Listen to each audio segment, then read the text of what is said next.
Ever dreamt of capturing Kirk Hammett's tone without an expensive wall of amplifiers or a six-figure famous Les Paul? Stick around, because today I'm going to show you how to build that sound with nothing but a Veroboard and some boutique components. I'll be drawing on all of my knowledge as a chief engineer in the Royal Navy for the past 22 years. 15 of those years have been spent building guitar effects pedals at sea. Do you think we're going to be able to capture Kirk Hammett's tone with nothing but a pedal? Let's find out. Absolutely no prizes for guessing what circuit we're doing today. Of course, it is the Mesa Boogie. I thought I'd go with a nice cool badge on the front, which I got custom made up, and a treadle finishing for our enclosure. I think that looks awesome. This thing is going to be massive, by the way. 6 controls, there's 5 J201s. We've got a massive tag board, which we are going to have to cut down a little bit, but not too much. I mean, it's only just about going to fit in this massive pedal. Love it. Thank you so much for watching this video. It means the world to me that people find value in these crazy little experiments. If you want to support the show further, please consider buying effects pedals from my website, linked in the description. This really helps fund the show, and it really helps keep me going. Thank you. These tag boards actually are from Gajira Effects, not affiliated to the show, but if you want your own, please hit them up on Instagram. Tell them that you've seen it in my video. Let them know that you think they're awesome, and I'm sure they'll print some up for you. Fantastic. I'm going with the Rise and Shine Sailor Jerry artwork. And for all of those who think that I only do vintage and Mojo-y type components, check this out. Today we're going full on SMD. What? Look at that. SMD J201s from 5 Cats pedals. Solder your legs on, snap them, stick them in the circuit. Job's a good one. Look at that. For everyone who poo-pooed me for going vintage. However, we are going vintage. We have such things as a Mullard mustard cap. We've of course got some various tropical fish caps. We've got some Dubelier electrolytic caps. I absolutely love these. The great brand. And some other bits and pieces anyway. We'll get cracking. Let me know in the comments what you think of my treadle finished enclosure. This thing's going to be a beast. And I'd love to know if you think I should make more of these, even though I've got to say it was a bit of a pain in the backside to make. So how much of this Veroboard do we actually need to build this dual rectifier monster? Well, it's going to be 32 across and 11 down. Now remember, when you're cutting this stuff, that means you want to cut on the 33rd line across and the 12th line down. For me, it's all the way over here. Now I've sliced on the top there, which is an absolute mistake. So when you're counting across and doing all your sorting, what you really want to do is go to the reverse side to do it. Because if you slip up and make any mistakes, yeah, you're going to peel a bit of the copper away, but it won't be visible from the top and no one will know. 32 clean holes, and then the 33rd hole is the one that I'm going to saw down. And yes, I know you can get little hacksaws where you hold the hacksaw and it's all good, or you can get little handles for these blades and all of this jazz. But as I've said before, I've spent so many years on warships where trying to find a hacksaw or whatever, it's just been a nightmare. And when you finally get to the workshop, after walking halfway around the ship and climbing ladders and all that jazz, you get to the drawer and there's nothing but a packet of hacksaw blades in it. Most of the time used ones, rattling around the bottom. So I kind of got a taste for using just the blade. Drives Glyn, my father-in-law, who many of you have met at Birmingham and such not. It drives him absolutely insane. He just can't get his head around it because he's like a professional tradesman, a plumber or whatever. And for me, I just don't care. This is how I like to do it, so this is how I am doing it.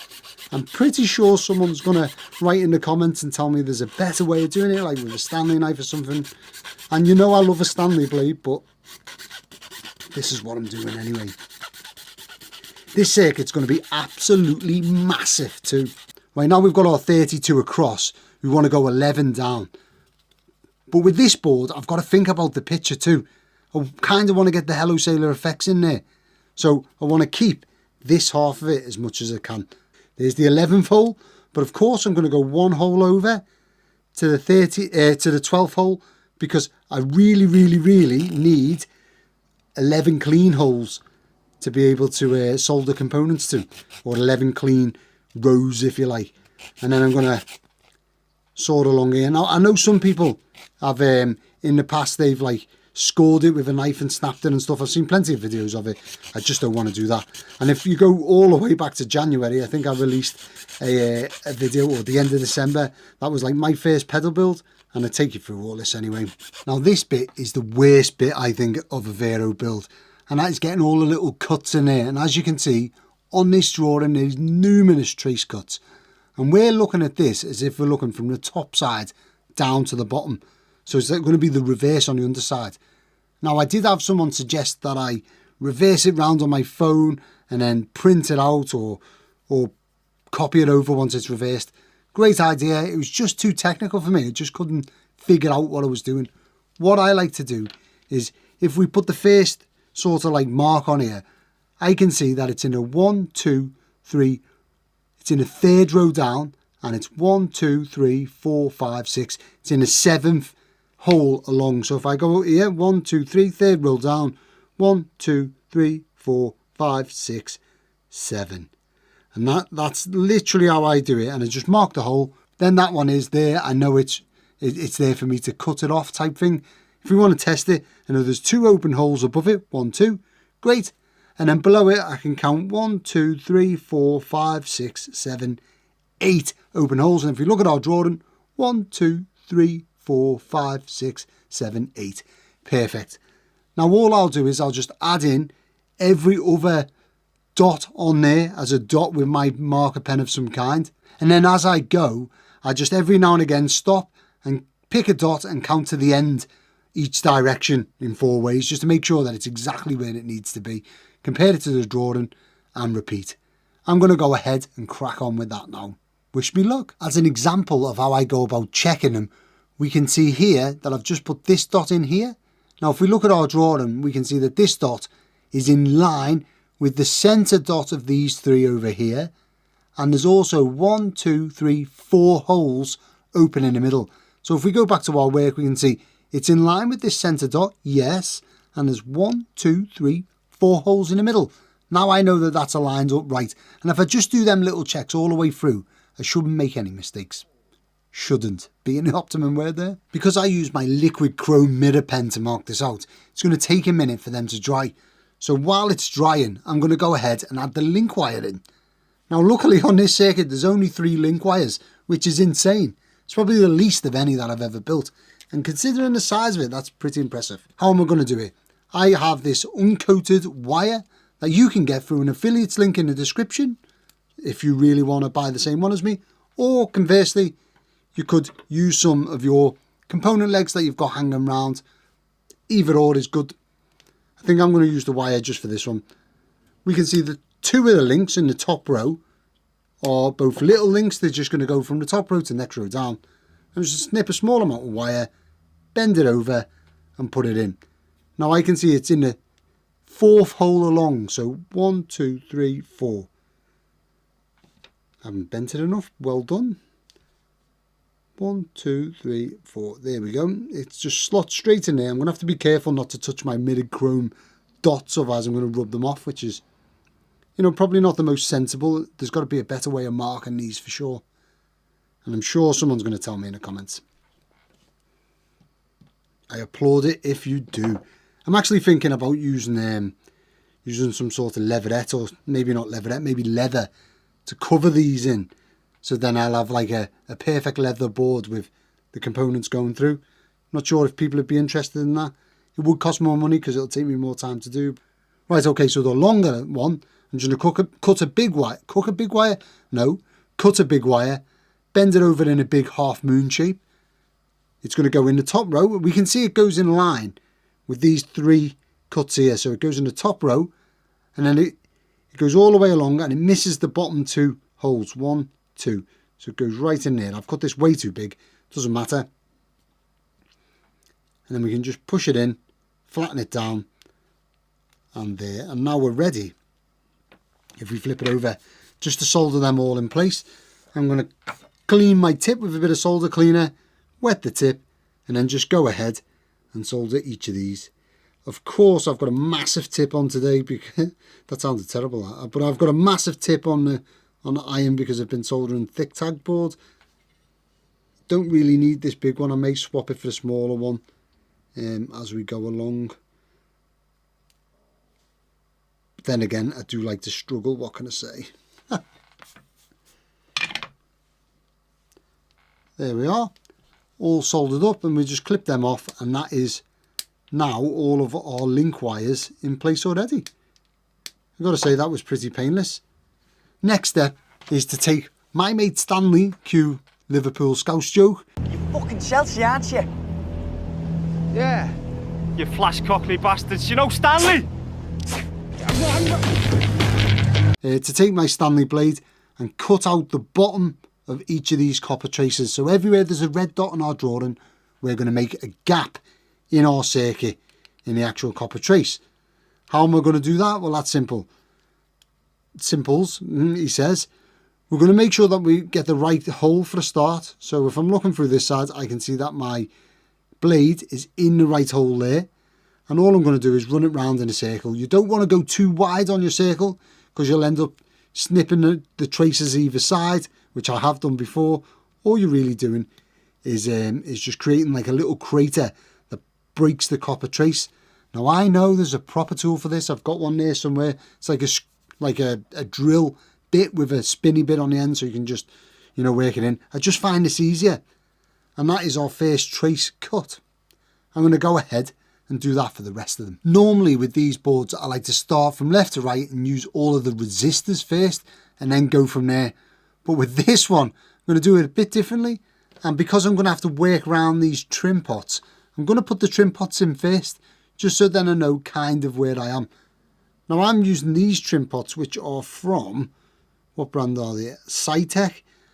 I love them. I don't know whether Cytec's particularly a great brand for trim pots, but I don't know if they're going to fit in the spaces. So if we offer it up, we've got top left hand corner, the first hole you come to, and then the third row down, a hole as well. Great. But then it needs to finish before our cut before our jumper, and it doesn't. It finishes after the jumper, which means that this is way too big for this board. Doesn't really matter with this one. I mean, a little bit, because probably the drain of our first J201 is going to have to go in there. I don't think I'm going to be able to get away with these on the board as much as I'd like to. So I'm going to try now and see if I can find something smaller, but I'm not sure I've got them. After much deliberation and much searching, the only things I've got that'll fit in this gap that are 100k are these. The Fear from Spain. They are vintage and they sort of sit upright, but the only problem is, if you look at that, the Allen key adjusted, and I just can't stand that. But, you know, it's what we're going to have to do. It's what we're going to have to live with. So let's see if it fits. I haven't actually tried them up yet. So the first row, first and third, and then just before the split, it does actually go in, and to be fair, I think it looks pretty good. And so the next one along, we've kind of got this weird shape here with these splits, and this sits right in that gap there. And then if we keep going along, we've got another link up at the top here, and this goes straight after the link and next to that split right there. And then our fourth and final one goes with the back leg right up against this dot here, and that should leave this dot and then 1, 2, 3, 4, 5 spaces at the end. 1, 2, 3, 4, 5. Perfect. And that's how they're going to fit. I think that looks pretty good, to be fair. I'm happy with that, but before I start throwing it round, let's get them soldered in so they're not going anywhere.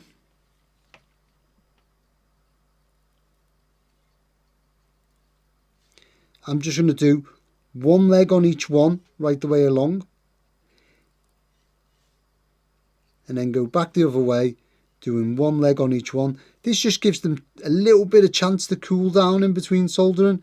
Shouldn't really matter, but pots are one of the things that get affected by heat.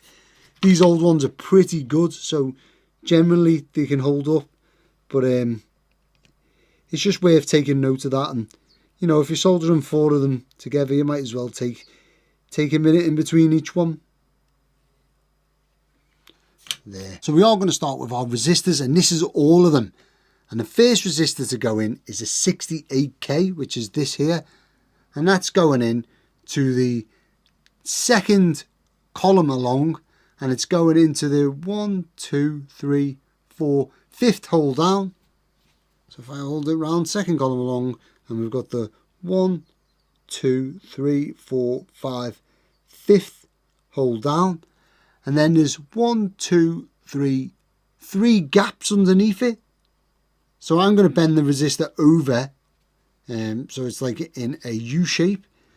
There'll be 3 gaps underneath it, 1, 2, 3, and by gaps I mean holes, and then it goes in here, which is not where I thought it would be, so that means that there's a mistake somewhere.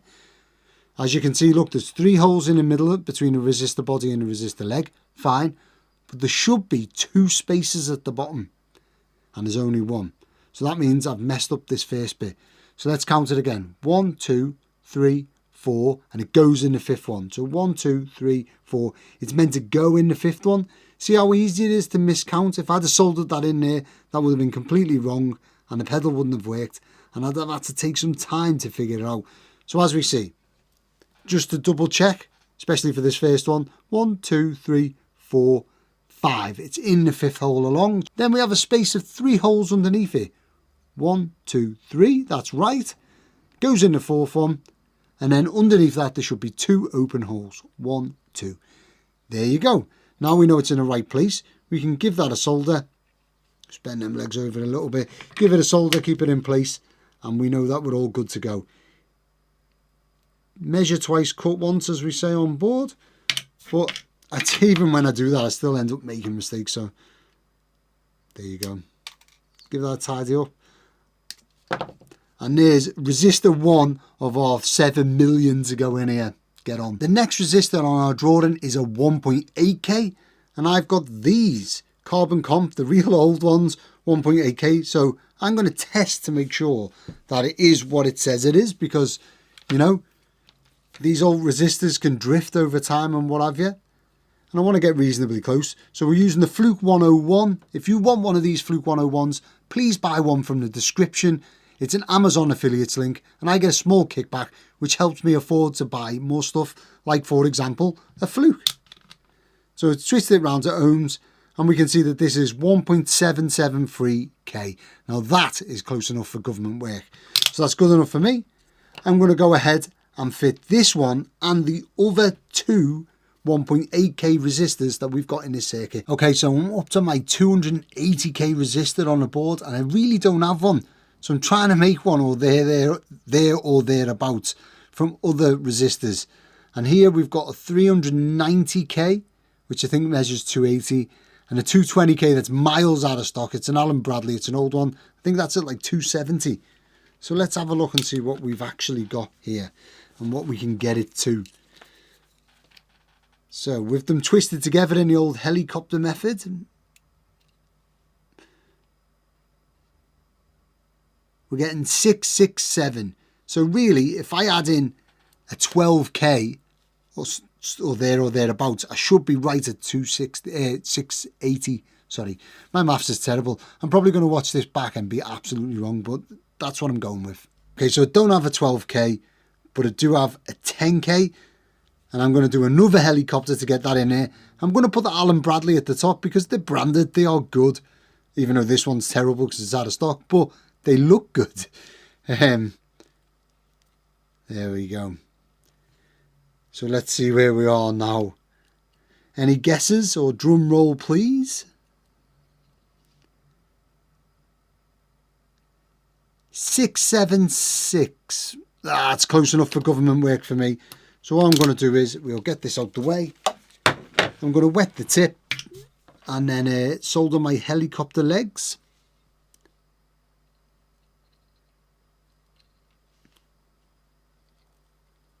There we go. And then I am going to wait a second before I pick it up, because what normally happens is I burn my fingers on it. But while we wait for that to cool down, as you can see, I've added in all my 1.8Ks. I've also added in the 2.2 megs.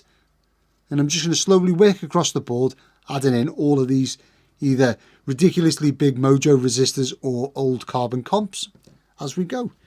Right, now when we're snipping these helicopters, as again, those of you who've watched a million times will probably say, yes, we know, try not to snip them too close because you will indeed just snip them apart, I promise you. You'll at least do that once because I've done it several times, or maybe that's just me. Now, our 680K goes in, our last 2 meg, it's not the next row along, it's the row along after that, and it goes one row up, if you like. And then it is 1, 2, 3, let's see, 1, 2, yeah, 3 holes in the center of it, 1, 2, 3, and it goes in line with that cutout right there. And as you can see, it goes in line with that cutout, and there is only 1 whole gap in the middle, so that is in the right place now. And look at that, it actually fits like it was meant to be there. Ideal. So let's get it soldered in, and then we'll move on to the next value resistor, which I think is going to be a 470 if I'm not mistaken. There we go. Just tidy these legs up as we go. Not a fan of working with Veroboard, I've got to say, but this is shaping up nicely. Now next, so there's a choice of 1 meg or 470. I'm probably going to go 470 because these are my larger resistors. Yet again, I'm up to like a weird resistor value. It's 330k, which is kind of mental. So I've got this out of spec 220k Allen Bradley resistor, like the one we used before, and then this very, very nice 47k resistor. I've got a lot of time for these. The legs on them are amazing. Almost like Marcus Reeves should be using these ones because they kind of fit in with his style. Anyway, we're going to helicopter these bad boys together and see what they give us. I'm hoping it's going to be close to 330, but I don't actually know. So before I solder it, not that I'm going to recover these resistors if it's not the right value because of the twist, but before we solder it, we'll check them out. Oh, look at that. I promise you I never checked that before. Well, I couldn't have checked it before then because they're not together. 329.5. That's a chief engineer's eye, that. Look at that. Perfect. Next up, I always do the capacitors after the resistors, and then I like to do my transistors last because they get quite a bit of heat in them, and I don't like to add any unnecessary heat in them. However, with how tight this is looking now, and the fact that I may have to suspend some of my caps pretty high up off the board to get them in there, I think I'm going to do my JFETs next. And as you can see here, we have drain source gate holes for each of them on these cute little boards. They're so very cute. Anyway, I normally use component legs in these holes, and then we're good to go. However, this time round, I'm not going to. I'm going to actually use this wire, and that's because I want them all to be a uniform thickness.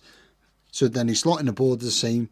I don't know why, this is appealing to me. So what I'm going to do is I'm going to keep them all together like this, put the wires through here, solder them all in, and then I'll snap them off afterwards. It's quite fun because every time Five Cats has sent me these before, they've been individuals, so they haven't been still together as one, if you like. So this is a bit different, and I have managed to damage the back of one of them here. This has clearly happened. I keep them in my toolbox instead of in a proper drawer. It's not going to matter because, oh, in fact, we're there. It's just a bit of splattered solder. That's okay. We can rub it off. Ha! So what I'm going to do is I'm going to poke the wire through this side, the side without the JFET on, so then my iron isn't coming through and touching the JFET in any way. So I'll just poke the wire through, bend it over like that, and then I'll just solder it in place. So easy to use, and at least this way I know that they're not going to be cheap Chinese clones of JFETs, and sometimes they say J201 on them, but they're not actually J201s. Just like if you're buying MOSFETs and you buy BS170s, sometimes they'll send you 2N7000s. I'm assuming that's because they're cheaper, but you know, the BS170s aren't that cheap anyway, but which isn't a problem. It just messes with your pinout and it sounds different. So don't know whether this video will be going out before or after my anchor drive video, but I actually used the 2N7000s in the anchor drive video. I found some old ones, which is pretty cool because I do normally use the BS170s if I can help it. I'm going to go ahead and get them all situated on the board. But one thing to note, actually, let's talk about this first. If we choose our first transistor, which goes into the 1, 2, 3, the 4th column along, just below our first jumper, we can see that the drain goes at the top. Well, on one side of our little PCBs, you can see that the drain, source and gate is labelled up. So drain, source, gate, and then on our drawing, drain, source, gate. Great. So we can go that way round and put the drain facing at the top. They go into consecutive holes from our link down, which makes it nice and easy, and it should just slot in right there. Now I'm going to leave them a little bit high off the board to see if I can try and squeeze in all of our oh no, I'm not actually. I'm not. I was going to say I'll leave them high off the board and see if we can get our caps in. Yeah, maybe about that high, that'll do. When I do things like this, I find the best way, especially transistors, is to just solder the center leg. I'll show you why now. So if we solder that center leg in there, I'm at the worst position ever to solder that. Well done. And then tidy that up. What we can do is we can straighten the transistor up left and right, so then the other two legs are the same length. That needs to come back to come away from the track there. I don't want it catching on anything. And there we are. Straightened up, ready to go. All I have to do then is solder the other two legs in and we are good to go.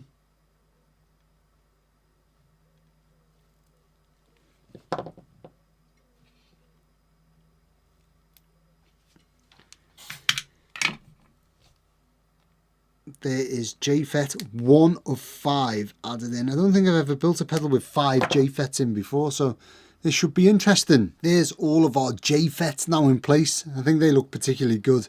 And this thing's starting to get a little bit crowded now, and it's about to get a whole lot worse. Starting from left to right, our first cap going in there is this 100 NF ceramic box cap. I love these things. I normally use them in my power filters. But this is going over here, just below our first JFET. So that's the 1, 2, 3, 4th column along. There's 2 gaps below it, or 2 holes below it, 1, 2. Then it goes in. And between the legs there is one hole gap, and then the other leg goes in. Then there's another hole and it meets the JFET, which is correct.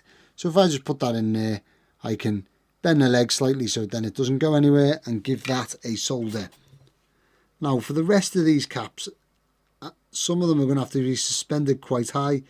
I wouldn't be surprised if some of them I have to run off board and run wires to this board because I've chosen such large capacitors, and I'm not willing to compromise on what types of capacitors I'm using. And to be fair, this board is a little bit congested in my defense.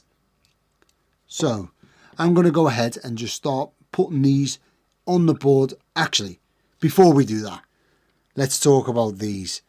These electrolytic caps, these Jubilee 1 microfarad caps, these are polar, which means that you have to put them in the correct orientation for positive and negative. We can see that on all of our electrolytic caps, the end with the dimple, the little dimple bit, is the positive, and the other end is the negative. The positive end is usually longer, however it's not on these ones, and the negative end usually has this. You can see there's a little arrow with a negative sign on pointing to the negative end. Now if we look at our drawing, we can see that the negative end points to the bottom and the positive end goes all the way over to the top. Now I can either lie this cap down and rest it above everything because, you know, it's rather large, or I can try and sit it out here and run it over the top. I think I'm gonna lie it down like that and sit it above everywhere. So it goes in the bottom row, and it also goes right next to the source of our JFET. So it goes in there. I'm going to try and sit it as high as I can, just so then it doesn't foul on anything. We've got some other bits and bobs to go in there, so it's probably going to sit like that. Fun times. Here it is so far. As you can see, it's massively congested. I've sort of got up to this point here. You see how much it's adding to the circuit. Even with smaller components, there's just no way. This is like ridiculous. So now I'm up to, there's our 1NF, I'm up to the 20 PF. Well, I've only got a 22 PF. It's a silver mica, it's a real nice one. And that's going in down here. It's coming from the gate of this, of this JFET, which is the bottom row one above that, yeah. And it runs all the way down to the bottom. Actually, oddly enough, this one is one part of it where there is enough room to squeeze this cap in there, so that's not too bad. But the rest of it has been bloody insane. There's just so much stuff. It's interesting that there's so many components in such a small space. I wonder if anyone's ever built this circuit before, if you found the same thing. I did find a tag board layout for one online, but there was only three trim pots on it, and it just looked a bit funny, and I didn't really want to start building it or tracing it and stuff. I wanted to just crack on and have a go and see how it sounds, you know. Regular viewers will know that I absolutely despise building on Veroboard. My friend Simon from JFET Pedals has got it down to a fine art, and I just think, stick at what you're good at. But putting this on tag board would have been ridiculous. It's a massive circuit, I'd never be able to reproduce it, and it's the first one I've ever built. I'm just going to go ahead and use the Veroboard. That means that we condense the size of the circuit, it'll fit in the enclosure I've got, and I'm only building a one-off, so how hard can it be? Thank you so much for watching the video. If you're not subscribed, and it's showing that 60% of people aren't subscribed to the show, which is insane, but if you're not subscribed, please consider pressing subscribe. It helps YouTube know that I bring value to you guys, and it'll spread my channel to more people and help me grow. Thank you. Here we are, smashing through it. There's a lot to get through, and it is super tight spaced. However, I was looking at it saying, at the end here, we've got a 30 NF, two 220 NFs, and a 6.8 NF. And it's like, why have I got this 2.2 NF cap left? That should well be in at the beginning. But if we go back and look right here, in the place where the 2.2 NF cap is meant to go, I can see a 22 NF cap. So I've put the wrong cap in the wrong place. It's going to be an absolute nightmare to remove, but I'm going to have to try and get it out. Wish me luck. My 22 NF tropical fish did not survive the removal. I was quite aggressive in removing them. So, oh well. And it also left half of its leg, or one of its legs, inside, right in there. I don't know if you can see that there. One of its legs deep inside my build. But that's going to come advantageous, because this is a big old cap to squeeze in that space. I'm struggling to figure out how I'm going to do it. Well, this is the best opportunity, is to use the leg that's already in there, because where that leg connects in is right here in this little row of solder, and to desolder that is going to just be a nightmare, especially if I want to expose a bare hole to be able to put one of these thick legs through it. It's just not going to happen. So what I'm going to do is I'm going to bend this over like so. I'm going to slot it through where it needs to go, which is the second hole from the bottom, just above where our 2.2 meg goes in. And then that way I can solder this to that leg, but I will need to cut this down, to be fair. That's a little bit too much. Well, first things first, let's get this end soldered in place, so then we've got a stable base to work off. This would be much easier with a proper tip on there, instead of this massive, like, chisel tip. Great for tag board, not great for Veroboard, and as I don't do much Veroboard, I tend to leave it on. I wonder, do you guys change your tips a lot or no? Now this thing is bloody huge, so it's becoming a hassle, because it's pushing my makeshift 680k cap. It's pushing that onto other components, which means that they're almost shorting out, which is not great. It's going to be a pain to get in there and change any of this once it's all mounted inside the enclosure, because there's just no room to get in here. It's going to be a nightmare adjusting these trim pots for a start, which I'm not too excited about. Now I need to find myself a 30 NF cap. I'm probably going to use a 27 NF cap because I have them, but let's see. This is where it gets sort of exciting. So what I've got is a 10 NF tropical fish cap and a 22 NF Weimer cap.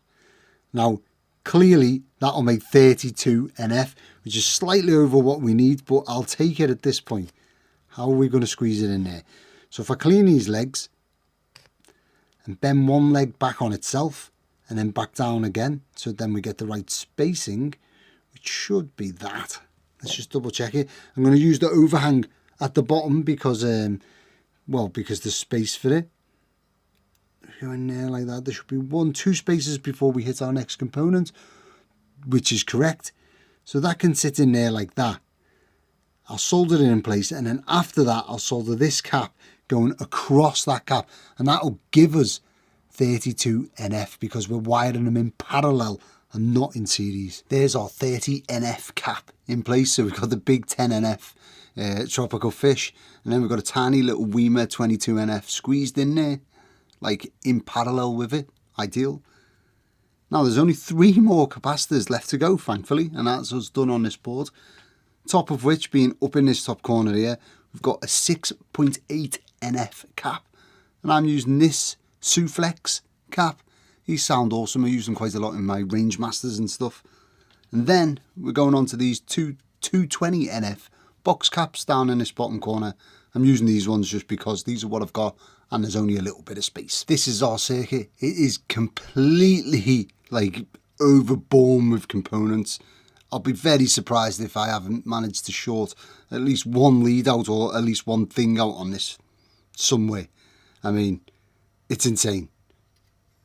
I think what I'm going to have to do is when I attach the board first time round, I'm probably going to attach it on Velcro and make the wires slightly longer so I can Velcro the board off and lift it out a little bit so I can look at it closely when I'm fault finding on it, because I have a feeling this isn't going to work. I mean, look at the size of it. Yeah, so maybe I'll do that, and then we can steel reinforced epoxy the board back down. And also I want to get into these trim pots, which is going to be a nightmare. I mean, it's an Allen key, isn't it? Let's face it. It's quite awkward. This is going to be an interesting one. But next, and the last thing to do outside of the enclosure, is to add in all the wires. Well, there is all of our wires added into the board. I do this because it's impossible to get to the bottom of the board once it's installed into the enclosure. Next, we need to make sure that there's no links between any of these traces that we don't want, i.e. some sort of solder hanging over or maybe some sort of flux in there or whatever. What I like to do is I take my Stanley blade and I just run it through the grooves of each of these like so, and just make sure that if there's anything in there it comes out. And I'll go through every single one of these track by track, and this sounds tedious, but let me tell you, it's much easier than removing this whole board once it's in your enclosure. I've had to do that before and it's a nightmare. And it'll be something like one of these little legs or hanging over the edge of the other track too much and it's just making a bit of contact. So I'll go through the whole thing and then I'll give it a Mark 1 eyeball close up. Mark 1. Okay, so a Mark 1 eyeball, everything in the Navy is, every piece of machinery is given like machinery states or mod states we call it. And you can have Mark 1, which would be the initial release of that weapon system or machinery. Then Mark 2 would be probably like the first upgrade, blah, blah, blah, blah, blah. And that's how it works. So we say, if we're taking a close look at things, a Mark 1 eyeball. Just what we do. Anyway, enough of that. I'm going to go through and I'm going to properly give this a good working over with my blade. And then we'll get it installed in the enclosure. Here's our board with all of the wires attached. I have gone through and cleaned all of the traces on the bottom. It's looking pretty cool and I can't wait to use it. Now, what else have we got? So our pots is a bit of an eclectic mix today. These are the only 100k log pots I've got in stock. They are dual concentric, but we're only going to be using, stacked pots, not dual concentric, because that would mean 2 controls on top. They're quite small, but they're all I had, so we're using them. We've also got a 5k pot instead of a 2.5k pot for our treble. I am just going to add in 2 5k resistors to bring this into spec. Then what else have we got? We've got a real treat here. So if we'll get this one out of the way. This is just an alpha pot. It's our 1 meg pot. Then we've got our 25k linear is a vintage CTS pot. I'm not sure on the date codes here, but I love these old pots with like the 2 copper studs on the top. And then again, we've got a 10k log pot as well in the same format, but this one's got a nylon shaft. I'm loving this. And these are all going to go in here. Now I've got my LED bezel being glued in by steel reinforced epoxy. I'm using like an amplifier sort of jewel, but it was a little bit big, or a little bit shallow, sorry, to get the nut on the back, so I've had to steel reinforced epoxy it in. I'm going to get all the hardware mounted now, and as you can see, the boogie sign is pretty much exactly where our circuit's going to be sitting in here. The Mesa Boogie dual rectifier is known for that bone crunching sound that we're trying to achieve, chasing after Kirk Hammett. It has a tight low end, aggressive mids, and just insane amount of gain. Today we're trying the impossible and trying to capture all of that power into a stomp box. The question is, do you think we're going to achieve it or not? And here's all the hardware mounted in the enclosure. As you can see, the Veroboard or strip board is looking rather congested. I'm loving the oversized pots. I didn't think I was going to break out oversized pots for this insane pedal. It is pretty large. I think I can probably take this tape off the LED bezel now and put it on our stomp switch to stop that from getting crapped up while we're wiring it all up. Part of me still thinks that this isn't going to work. It's so insane. Anyone who's built your own pedals will know that feeling, but I don't normally get it this strong, so I'm not sure if I should be worried or not, but that's what it's going to look like. Very nice. Right, let's get that on there. And this is where we're going to start from. So I'm going to start from left at the top, wire these in, and then start right at the top and wire them in. And top left is our input. I'm going to bring that round this side. No, I'm not. I'm going to come this way, straight down here and up through the ponytail to the input of our 3-pole double throw switch. That's our input now wired up there. I'm going to move on to the next 2 wires, which is for our gain pot. We've got gain 2, which is up here, and gain 3, which is here. These are going to come up this way. To be fair, I was going to send them round this way, but I don't know, such a long wiring loom. I'll go on, I'm going to do it. So I haven't done the wires long enough, oddly enough, which never happens because look how long they are. But what I want to do is I want to send it round this way, round the back of the switch, up here, and all the way to our gain pot, which is in this top right hand corner here. It's going to be awkward, but I'm going to have to extend some of the wires, which means that I'm just going to join 2 together and heat shrink it. But what can you do? Do you know what? It's been years since I haven't cut a wire long enough. It just shows you how big this pedal is and how far it's got to go. It's ridiculous. And I've also not done an overdrive with a treble, middle and bass tone stacking for as long as I can remember, if ever actually. Right, so I made 2 loops or hooks, hook and loop, whatever you want to call it. Actually, the last time I showed this on video, I got someone criticising me for it, which is fantastic. Thank you for that. I think it was Mr. Herbie Bangkok. Cheers, mate. I do love your little quips on my videos. Almost makes me feel like I've made it when I get a troll or 2 made up. I almost want to send them like a super chat or something to say thank you. The first one, if we look on our drawing, you can see is our gain 2. This is just going to run round the outside edge, round the bottom bulkhead here, up, straight up, and then, oh actually I didn't even need to extend that, look at that. Oh Joe, you fool. And straight to there where I didn't need to extend it, so I can just, I'll be alright just snipping that off. And because this is a little bit thick now because of the mistake I've just made, all I do is take my flat nose pliers, give it a squeeze, and then just snip half of it off. That'll do. And then that goes into the center tag, if you like.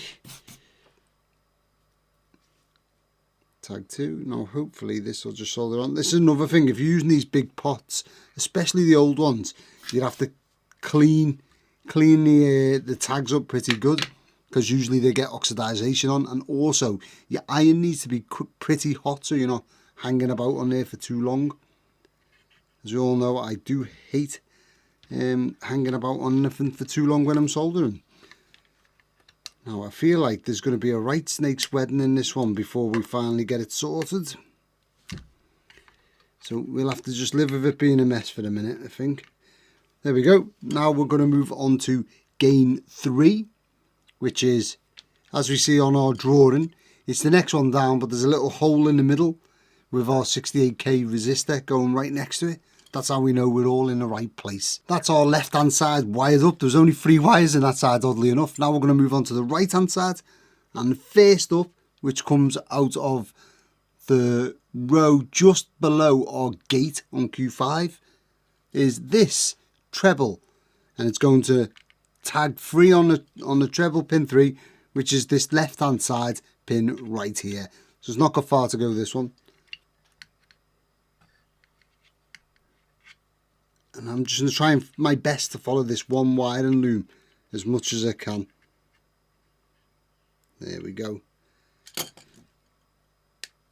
Tell you what, this silicone wire doesn't half make it easy. For a long time I used this stuff from an L-pack. We have this low pressure air compressor, but they get bloody hot. They operate at about 100 degrees, I think. And they get hot, so the wiring inside is like industrial. And for the longest time I was wiring pedals up with that, but it was a right nightmare to strip. I imagine that wire will be hanging around for ages. In fact, I've still got a little bit left that I'm saving for maybe a special pedal, or maybe I'll do a video something like military spec versus standard, and then I'll use the military spec wire potentially. Right, okay, so here's what I was saying before about having your iron hot and cleaning the tags. If we look at this tag here, let's get my screwdriver. This tag here, you can see that there's still a hole in it because all of the solder's just running straight down and running off the tag, because obviously I haven't cleaned it that well. So what I like to do is just take my Stanley blade, cue Liverpool joke. What is it about Scousers? Scousers don't get knocked out, or Scousers always have a Stanley blade. I'll say it again. I'm a Scouser. We don't get knocked out. We crack on through anything. I don't know, is anyone into UFC? Paddy Pimbley. Oh, what a nutter. Anyway. I just give it a scrape. Try and clean up the surface as best I can. And then also when I'm soldering it this time round, I'll just clean my soldering iron. I'll turn it upside down and then solder it, so then all the solder runs towards the wire. It's popped out now anyway, so it won't matter. But if we run all the solder down towards the wire, that way you don't have to worry about it. It runs onto the wire and makes the connection. I am without a doubt putting more heat into that than I want to, so be a bit more careful there, because these are old pots as well. There. Now I'm just going to go down the whole of this here and wire them up one at a time to the right destinations. Now you'll see actually the next one's quite interesting, so we'll have a look at that.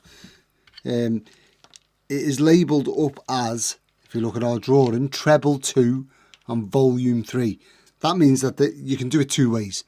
You can either put 2 wires coming out of this hole on the Veroboard and run one to treble 2, which is here, and then the other to, where they say, volume 3. So there's volume, and number 3 is on the other side. However, for me, I'm going to run this wire here round and to treble 2, and then I'm going to run another wire from treble 2 up and round here and go to volume 3. It's that simple. All it is that these two, the treble 2 and volume 3, are wired in parallel. That's all of the wires coming out of our board wired up, apart from this one, which is the ground. There's so many grounds on this pedal. So if we take a look at our drawing, we've got just this ground here, but then when we scroll down a little bit and have a look down here, we've got gain 1, mid 1, present 1 and volume 1 all go to ground. And then of course we've got our jacks and our stomp switch. What I'm going to do is I'm just going to daisy chain it. So I'll do the usual with the input and output jacks and the 9-volt jack. I'll just wire them together with one solid piece of wire. And then from that wire, I'll come down and go to one pot, pin 1, then to another pot, pin 1, and so on and so forth. And I'll just, you know, loop in the wires together. Actually, speaking of wiring this thing up, this badge, I've been thinking about it, what it reminds me of. For the longest time, round about 2010. No, it might have been 2011 or 12. Anyway, back then, I really wanted the Mesa Boogie Transatlantic. Can anyone remember them? The lunchbox head? I was dying for one of them things. And it's just got me like thinking about it. So random. What was I on then? I think I was on the Monmouth back then. In fact, I bumped into one of the guys on my way to the gym the other day. His name's Pony Moore, or anyone in the Navy with the second name Moore gets called Pony.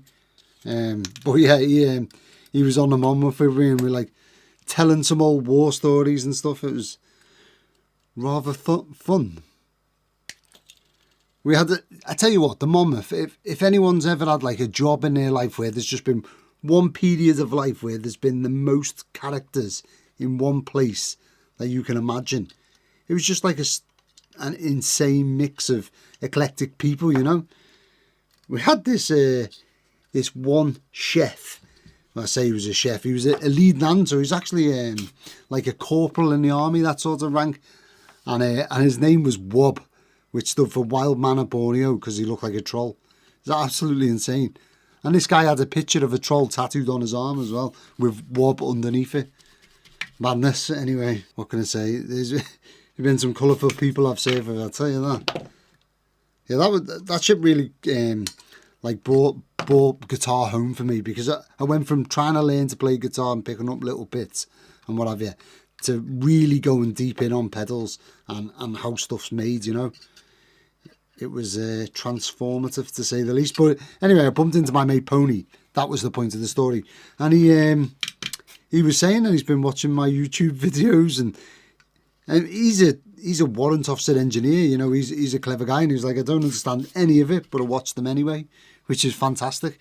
And it got me thinking, I wonder how many people here actually build pedals themselves compared to people who just put it on in the background and listen to me waffle on.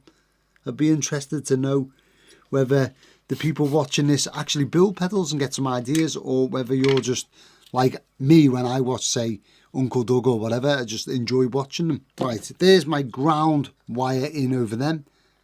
Now I'm just going to run, so this is the order of events.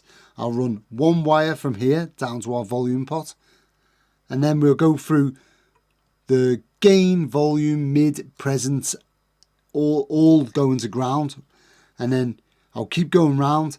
We'll attach that in somewhere, and I'll also do this centre pin on the 3-pole double throw switch. All of our AFs are now in place. Each pot is now going sort of in parallel to each other from pin 3, which is the gain, mid, presence, volume, all going to ground. And then I've just got this little link wire going up to our 9-volt DC jack. Now, if we look at our drawing, we can see that we've done all of the wiring that's pretty much on there. However, our base pot has got absolutely nothing going to it. Our mid pot is missing the connection, and our volume pot is missing pin 2. I'm going to take a wild stab in the dark and say that volume pin 2 is going to our output. Fairly certain that'll be the case. There we are, that's that all wired in. Now, the last thing to do, or the last two things to do, sorry, is to add in our signal wires coming from our input and output jacks, round the back here and here to our switch, and then our little loop. Then also everything to do with the LED. So I've got to fit the LED, I've got to run wires from over here, a 9-volt wire. I've also got to run an earth wire from here. Annoyingly, I've run out of green wire now. I've only got the offcuts here. Perfect. And all I've got to hand is this super thick blue wire. So I'm going to use that for the input and output wires, and our little loop at the back. I can probably use some of these offcuts. And then I'm going to have to try and struggle with the LED and try and make it work. What I will be doing is adding this in here, and I'm going to run the wire from our 3-pole double throw switch to this, and then the resistor from here or across here, and then our LED the other side of it. That way I've got something solid to run the LED off before it goes in here, so it's suspended, and it saves having the resistor floating, I suppose. Yeah, that's our LED wired in now. This is going to look pretty good. Now, the only thing that I did forget was our treble pot, which is this one here. No, not our treble pot. What pot was it? That's a 25k. Our mid pot, which is this one here. It's a 5k alpha pot. But if we look at our drawing, we want a 2.5k. So this is actually a log pot. And to change a 5k log pot into a 2.5k linear pot, all we've got to do is put one 5k resistor between the two outside lugs, and that should change it to a 2.5k potentiometer. I mean, of course, I could be wrong there, but I don't think I am. Let's see. I almost forgot this bit.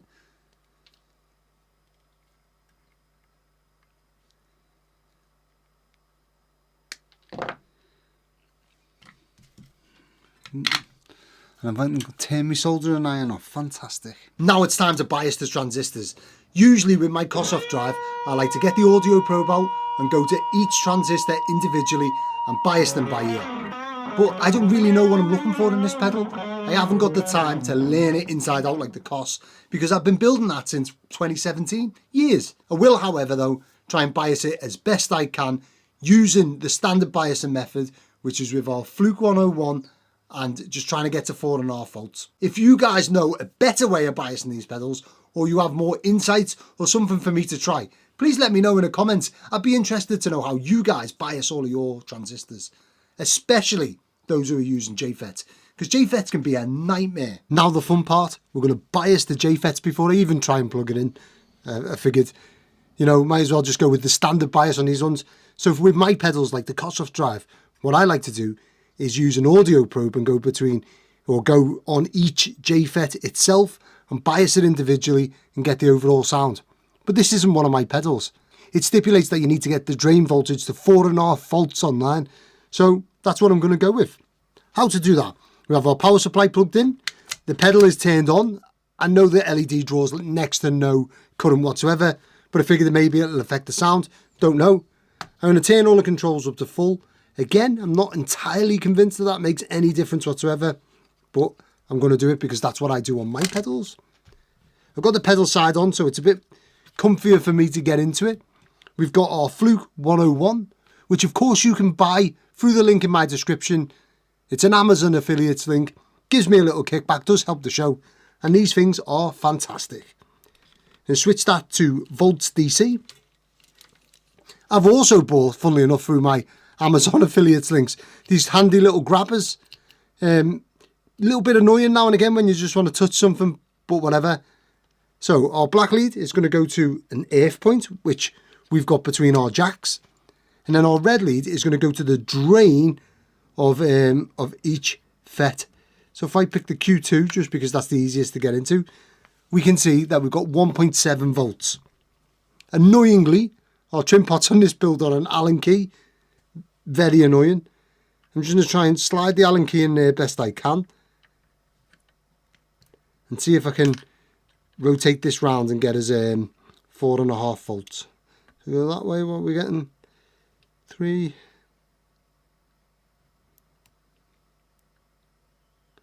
Ooh, little bit over there. It is really a balancing game. I'm terrible at small adjustments. Right, 4.3. Thing is, it's going to adjust when I try and pull the Allen key out. It's going to massively adjust. Look at that. This is why you should always go with the screw ones.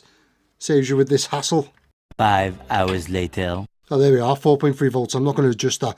We'll see where we are. We might have to go in and audio probe them later and have a little look. Usually if you go over on a JFET, you get this insane amount of noise. I forgot to mention, Q5 comes directly off the 9 volt. There is no bias on that one. So, I'm not going to touch that. Let's see what we get sound-wise. I'm going to clean this up, get it plugged in, and we'll have a little listen. But before we do that, I'm going to also cable tie all this mess, because no one wants to see all of that. There we have all of our cable ties in place. It's looking pretty good. I'm really happy I went with these larger pots, the vintage CTS pots and whatnot. For these, does look better, and there's space enough inside here to fit it in with this massive Veroboard. It's ridiculous. It has just occurred to me though that I've gone ahead and cable tied this before I've actually sound sampled the pedal. So I don't know if I'm going to have to pull this board in anything yet. That was a little bit silly, and I would highly advise anyone doing this not to cable tie it and all that until you've actually tested the pedal. I also went ahead and put some knobs on there. This is what we're looking like. Brutal. I think Kirk Hammett would approve of the brutalness of this, but also with the subtle nod, you know, the dumbbell knobs. He's a bit of a vintage aficionado. I'm sure he would approve of that. And I do like the LED, it's sitting well.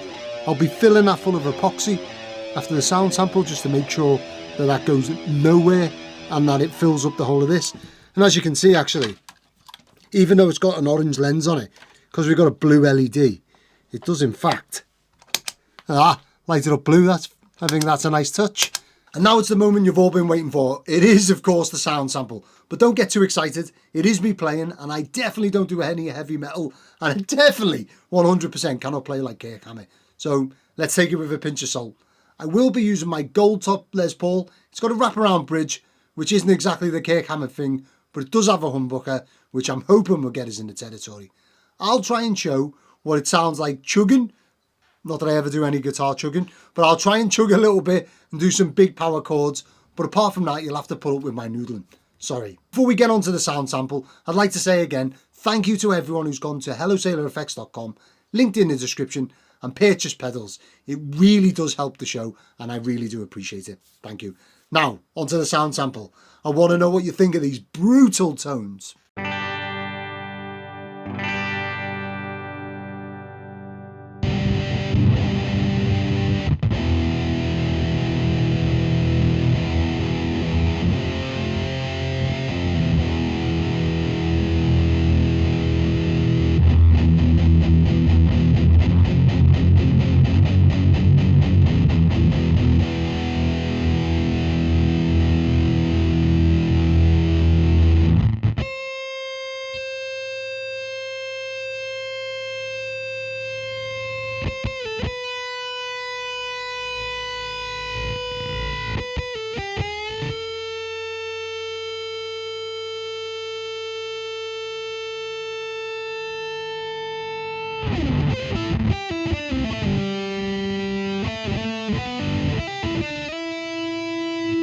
So hard to play this thing. Just keeps going though, over and over.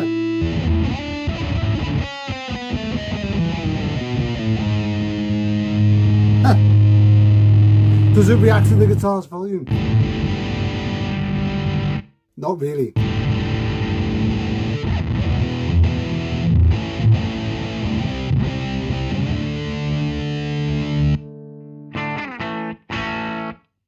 Fender amp is the ultimate clean amp. I mean, how's it sound for blues rock? To be fair, the Fender amp's quite harsh.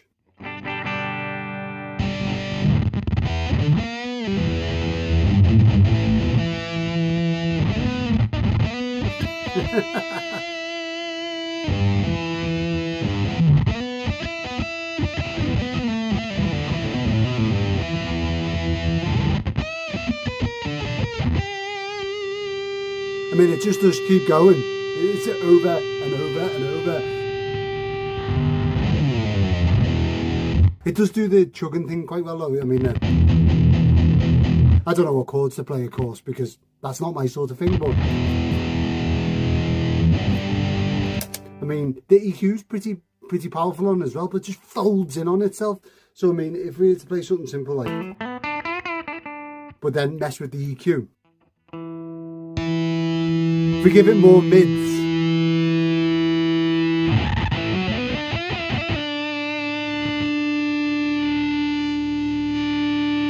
you can see the point where the mids scoop themselves out.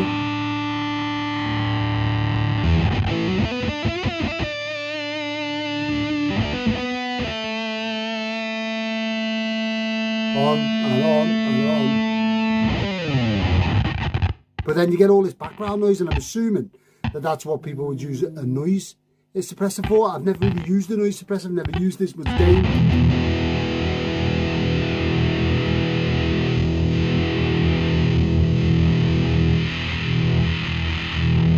Oh man, listen to that high end.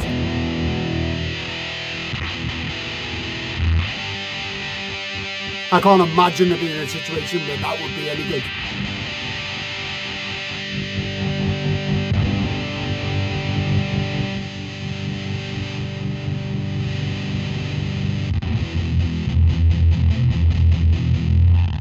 I mean, it's going a bit mental because I've got the gain way up. I mean, back it off, it's not too bad.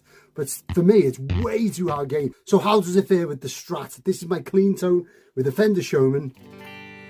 I mean, the Fender Showman is like super high headroom.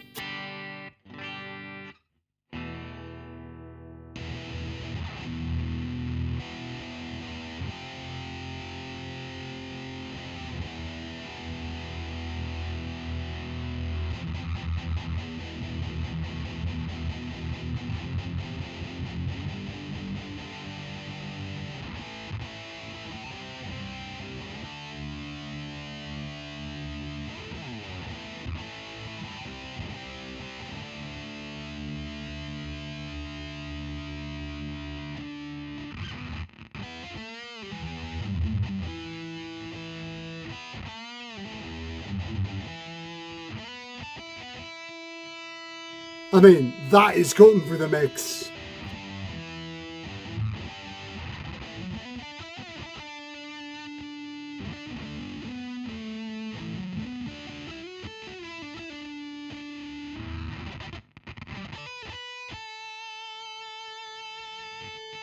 To give you an example.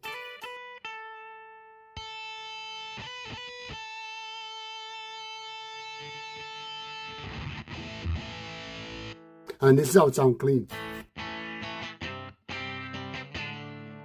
And then with this.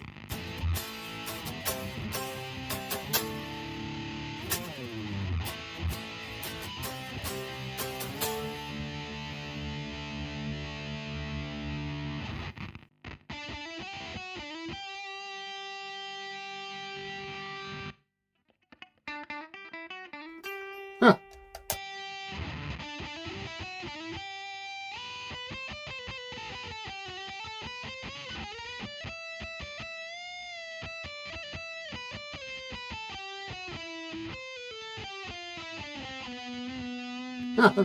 Messed that up so bad.